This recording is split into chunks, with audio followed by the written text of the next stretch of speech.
Meus amados irmãos, queridos ouvintes, bom dia, a paz do Senhor, tudo bem?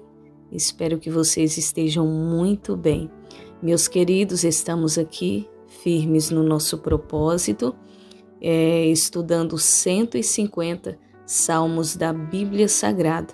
E hoje, estaremos aqui meditando um pouquinho no Salmo de número 80, Salmo de Asaf, continuação do Salmo 79.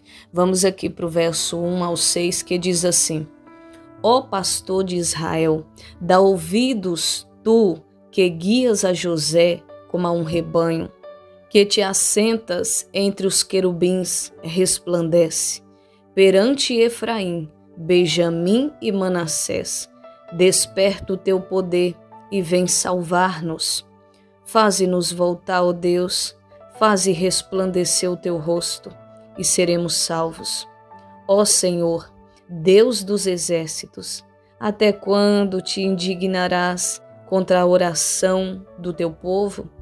Tu o sustentas com pão de lágrimas e lhes dás a beber lágrimas em abundância. Tu nos pões por objeto de contenção entre os nossos vizinhos, e os nossos inimigos zombam de nós entre si. Meus queridos, nesse salmo, Asaf, ele está se referindo ao acontecido lá do Salmo 79. Se você não ouviu o Salmo 79, tira um tempinho e ouça depois, tá bom? Que você vai entender. Então, esse Salmo 80 é continuação do Salmo 79. E aqui, Asaf, ele fala, sobre aquele grande desastre que aconteceu em Jerusalém.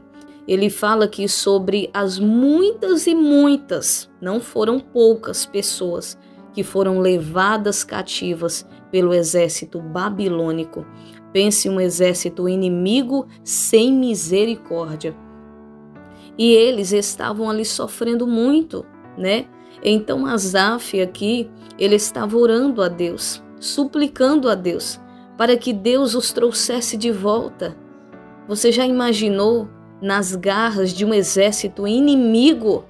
Pois eles estavam em terra inimiga, oprimidos em uma terra muito distante, como escravos, sendo maltratados. Aqui aprendemos, meus irmãos, uma importante lição. Quando Deus ele nos manda fazer algo e nós não fazendo, acabamos desobedecendo a sua ordem. E você pode ter certeza, as consequências virá. Pode até demorar um pouco, mas ela virá. E tem horas que acaba acontecendo algo terrível, até mesmo um exemplo, perder toda a família, perder o emprego, as coisas começam a ir de mal a pior, que a pessoa para e fica se perguntando, mas por que a família acabou? Tem casos de desastre que Deus permite acidente da pessoa perder a família toda. Deus permite uma enfermidade terrível que vem, ceifa a família, porta fechando, a vida descendo de ladeira abaixo. E a pessoa fica perguntando, mas o que eu fiz para isso estar acontecendo? É só olhar um pouquinho lá para trás, dar uma analisada, se policiar. Será que você deixou de cumprir alguma ordem que o Senhor te deu lá atrás? E hoje você está pagando esse preço por desobediência? O sofrimento desse povo foi algo terrível, terrível. Depois, se você puder, estuda lá um pouquinho para você ver, você vai ficar aterrorizado devido ao grau do desastre que aconteceu ali em Jerusalém. O sofrimento daquele povo. Por quê? Por causa de desobediência. Provocou a ira de Deus. Então precisamos ter muito cuidado. Se Deus te mandou fazer algo, faça. Se Deus te deu uma ordem, cumpra esta ordem. Porque quando você é obediente à voz de Deus, à ordem de Deus, isso é bênção para a sua vida. Tudo te vai bem. Pode até vir luta, mas Deus é com você.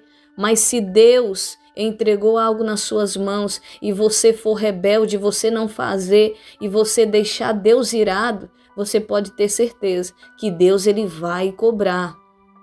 E meus amados irmãos, se Deus ele não poupou esse povo, que era o povo de Israel, povo escolhido, povo eleito, povo diferente, povo separado, todas as nações inimigas olhavam e via aquele povo ali, tinha até medo do povo de Israel, porque sabia que o povo de Israel tinha um dono, que era o Deus Todo-Poderoso.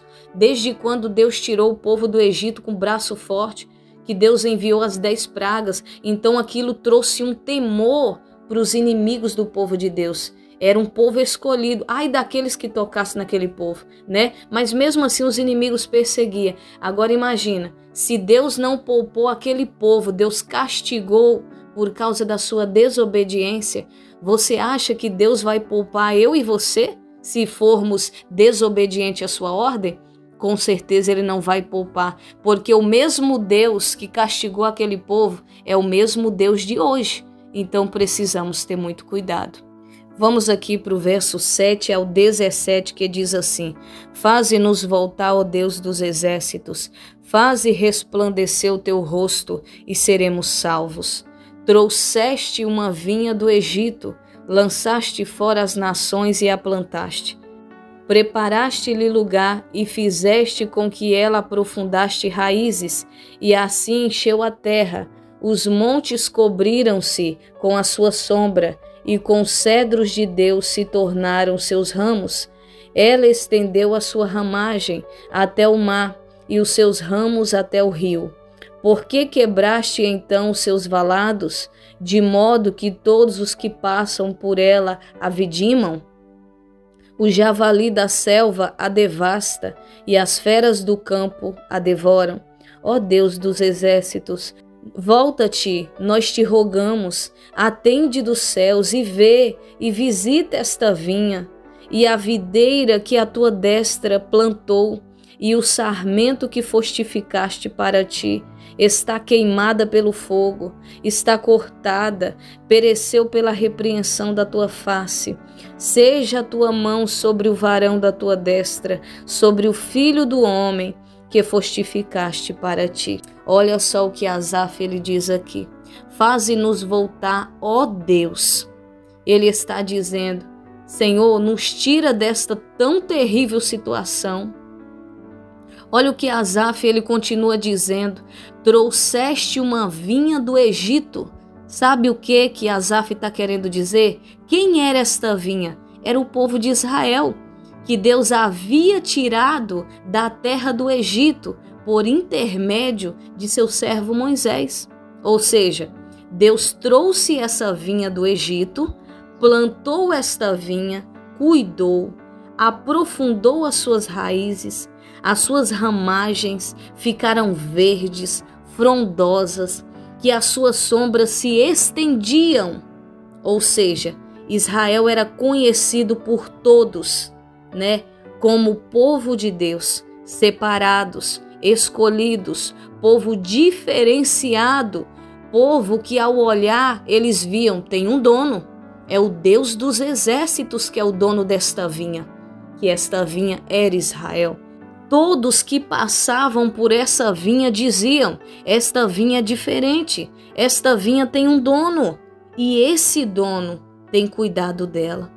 Mas de uma hora para outra tudo mudou. Parece um pesadelo, Asaf dizendo aqui. Os inimigos, Senhor, invadiram essa vinha, arrancou os seus frutos, pisou, cortou as árvores, quebrou, Senhor. Colocaram fogo, a vinha está destruída. Meus amados irmãos, esta vinha era o povo de Deus. Agora imagina uma vinha bonita, cheia de frutos, linda aparentemente.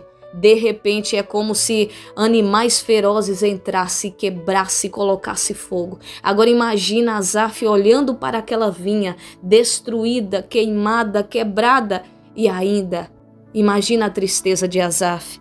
Então vamos aqui para o 18 e 19 para finalizar. Deste modo não nos iremos de após ti. Guarda-nos em vida e invocaremos o teu nome. Faze-nos voltar, Senhor, Deus dos exércitos. Faze-nos resplandecer o teu rosto e seremos salvos. Então Asaf, ele finaliza esse salmo pedindo: Senhor, Senhor Deus, restaura a tua vinha, Senhor. Volta para nós. Sentimos falta do teu cuidado, Senhor, da tua proteção, do tempo que o Senhor guardava esta vinha, do tempo que o Senhor regava com a chuva a seu devido tempo.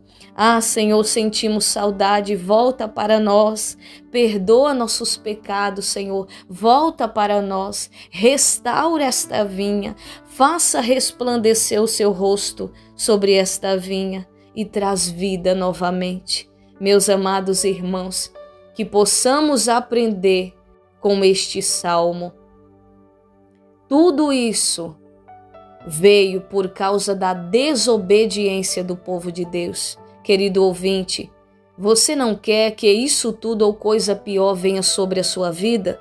Então, sirva a Deus com sinceridade, não provoque a ira de Deus, seja obediente àquilo que Deus te mandou fazer. Seja obediente para que tudo te vá bem, porque se você for desobediente, virá isso aqui. Pode não acontecer da mesma forma, né? Mas Deus pode permitir uma enfermidade ou algo terrível acontecer com você ou com a sua casa por causa da sua desobediência. Então que possamos ser obedientes à voz do Senhor e alegrar o coração do nosso Deus e não deixar Ele triste de maneira alguma. Amém, meus queridos? Que o Espírito Santo de Deus continue falando aos vossos corações. Fiquem todos na gloriosa paz do Senhor Jesus.